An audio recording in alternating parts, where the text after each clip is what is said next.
V അരുണും ഒപ്പം ശരണ്യ സ്നേഹജനം തുടരുന്നുണ്ട്. അരുണ്, സുധാകരൻ എന്ന് പറയുന്ന നമുക്കറിയാം ഒരു കാലത്ത് പാർട്ടിയിൽ അപ്രമാദിത്വമുണ്ടായിരുന്ന നേതാവ്, ആലപ്പുഴയിലെ പാർട്ടിയെ പല പ്രതിസന്ധി ഘട്ടങ്ങളിലും അദ്ദേഹം മുന്നോട്ട് കൊണ്ടുവന്ന, ആലപ്പുഴയിൽ പാർട്ടി കോട്ടയാക്കി മാറ്റിയ നേതാക്കന്മാരിൽ ഒരാൾ. അദ്ദേഹം നമ്മളോട് പറയുന്ന പ്രധാനപ്പെട്ട കാര്യം പിണറായിയുമായി എത്രത്തോളം അടുപ്പമുള്ള നേതാവായിരുന്നു ഒന്നാം പിണറായി മന്ത്രിസഭയിലെന്ന് നമുക്കറിയാം. പിണറായിയുടെ ഏറ്റവും അടുത്ത നേതാവ്, പിണറായിയുടെ മനസാക്ഷി എന്നൊക്കെ അന്ന് വിശേഷിപ്പിക്കപ്പെട്ടിട്ടുണ്ട്. പക്ഷെ അദ്ദേഹം ഇപ്പോൾ പറയുന്നത് പിണറായി വിജയനുമായി ഇപ്പോൾ മാനസികമായ അടുപ്പമില്ല. വി എസിനപ്പുറം തനിക്കൊരു നേതാവ് അന്നും ഇന്നും ഉണ്ടായിട്ടില്ല. പക്ഷേ എല്ലാ കാലത്തും സംസ്ഥാന കമ്മിറ്റിക്കൊപ്പം നിന്നു. പിണറായി നയിച്ച സ്റ്റേറ്റ് കമ്മിറ്റിക്ക് ആലപ്പുഴയിൽ നൽകിയ പിന്തുണ ചെറുതല്ല. തനിക്കൊന്നിലും ഒരു ഓർമ്മക്കുറവില്ല, അകലമല്ല. ആരാണ് മാറുതെന്നും ജി സുധാകരൻ പറയുന്നു. ആ വാക്കുകൾ കേട്ടതിന് ശേഷം അരുളിലേക്ക് വരാം. വി എസിനപ്പുറം എനിക്കൊരു നേതാവുള്ളത് വേറെ കാര്യം, അന്നുമില്ല ഇന്നുമില്ല.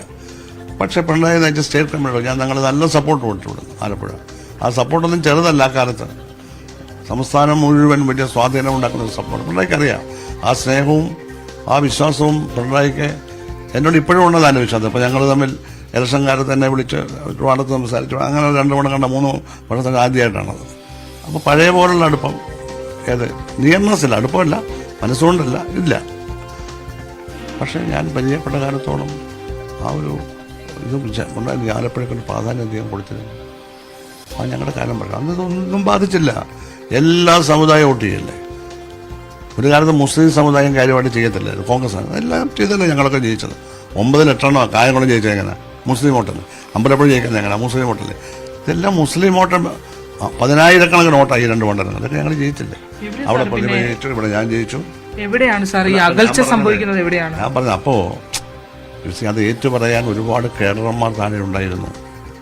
പ്രസംഗിക്കാൻ അറിയാവുന്നവരുണ്ടായിരുന്നു. ഐഡിയോളജിക്കലായിട്ടുള്ള ജാതിമത ശക്തികളെ എതിർത്ത് തോൽപ്പിച്ചാണ് കമ്മ്യൂണിസ്റ്റ് പാർട്ടി വളരുന്നത്. ആ വളർച്ചയുടെ ഗ്രാഫ് മനസ്സിലാക്കി അതിൻ്റെ മുകളിൽ നിന്ന് മുന്നോട്ട് കൊണ്ടുപോകേണ്ടതാണെന്ന് എല്ലാ കേഡർമാരും ഒരുപോലെ കരുതിയ ഒരു കാലം ഉണ്ടായിരുന്നു. കാരണം ആ ബോധമുള്ളത് കൊണ്ടാണ്. ഇന്ന് ആ ബോധത്തിൽ താഴോട്ട് വരുമ്പോൾ കുറച്ച് മാറ്റം വരുന്നു. അത് നമുക്ക് മനസ്സിലാക്കി തിരുത്തിയാൽ മതി. ഇനിയിപ്പം ഐഡിയോളജിയാണ് പ്രശ്നം. പിന്നോക്കം പോകുന്ന ഒരു സാഹചര്യം. ഐഡിയോളജിക്ക് പിന്നോക്കാവസ്ഥയില്ല. മാർക്സിസ്റ്റ് ഐഡിയോളജിക്ക് പിന്നോക്കാവസ്ഥ ഉണ്ടാവില്ല. മാർക്സിസ്റ്റ് ഐഡിയോളജി അതിന് തുല്യമായ ഐഡിയോളജി ഇല്ല. ഇന്നും സാമ്രാജ്യത്വത്തിനും മുതലാളിത്തത്തിനും ഒക്കെ എതിരായി നിൽക്കുന്ന ഏക ഐഡിയോളജി അത് മാത്രമാണ്. ഇന്ത്യയിലും അതാണ്. പക്ഷെ സപ്പോർട്ടേഴ്സ് കേരളത്തെ പോലെയൊന്നുമില്ല. ഐഡിയോളജിയിൽ ഒരു കോംപ്രമൈസ് ഉണ്ടാവുന്നില്ലേ പലയിടത്തും? അതല്ലേ ഐഡിയോളജിയിൽ കോംപ്രമൈസ് ഒന്നും ഉണ്ട്. ഐഡിയോളജി കോംപ്രമൈസ് ചെയ്യാൻ ഒക്കത്തില്ല. ഐഡിയോളജിയുടെ ആപ്ലിക്കേഷനിൽ എവിടെയെങ്കിലും ഉണ്ടോ എന്നുള്ളത് എനിക്കറിയില്ല, പരിശോധിക്കണം. ഇപ്പോൾ എവിടെയാണോ നിങ്ങളെന്താ ഉദ്ദേശം അറിയില്ല, നിങ്ങളത് പരിശോധിച്ചോളൂ. എനിക്ക് അഭിപ്രായം അതിൽ ഐഡിയോളജി ആപ്ലിക്കേഷനൊന്നും കോംപ്രമൈസ് നടത്താൻ പറ്റില്ല. നടത്തിയാൽ ശരിയാവില്ല.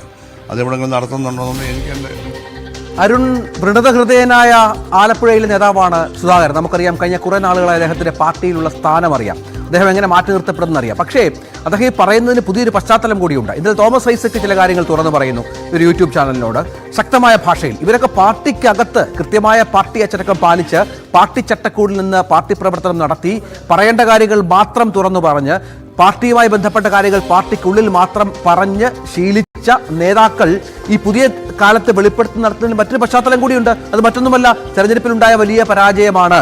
പാർട്ടി കേന്ദ്രങ്ങളിൽ പോലും BJP നടത്തിയ മുന്നേറ്റമാണ്. വലിയ തിരിച്ചടിയാണ് ദേശീയതലത്തിൽ പോലും ഉണ്ടായത് എന്ന തിരിച്ചറിവിലാണ്. അപ്പോൾ സ്വാഭാവികമായും അവർ ഇതൊക്കെ പറഞ്ഞേ പറ്റൂ. അതിനപ്പുറം എന്തെങ്കിലും കാണണോ ഈ തുറന്ന പറച്ചിലുകളെ? രഞ്ജിത്ത്, ജി സുധാകരൻ ഇപ്പോൾ CPM-ന്റെ ബ്രാഞ്ച് അംഗം മാത്രമാണ്. ആ ബ്രാഞ്ച് അംഗം എന്ന് പറഞ്ഞ് മാത്രം ഒതുക്കാൻ പറ്റുന്ന നേതാവല്ല പക്ഷേ ജി സുധാകരൻ.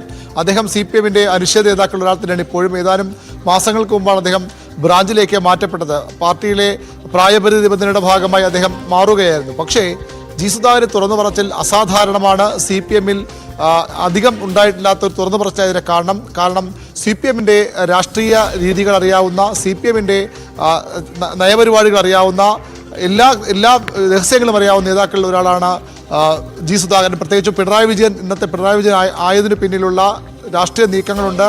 പാർട്ടിയിലെ ഗ്രൂപ്പ് സമവാക്യങ്ങളിൽ VS അച്യുതാനന്ദനെ മറികടന്ന് ഒരുപക്ഷെ വെട്ടിനിരത്തി പിണറായി വിജയൻ മുകളിലേക്ക് വന്നെങ്കിൽ അതിന് ജി സുധാകരൻ നേതാവ് നൽകിയ സംഭാവന തീരെ ചെറുതല്ല. അദ്ദേഹം ഇതിൽ കൃത്യമായി തന്നെ ഈ അഭിമുഖത്തിൽ പറയുന്നുണ്ട്.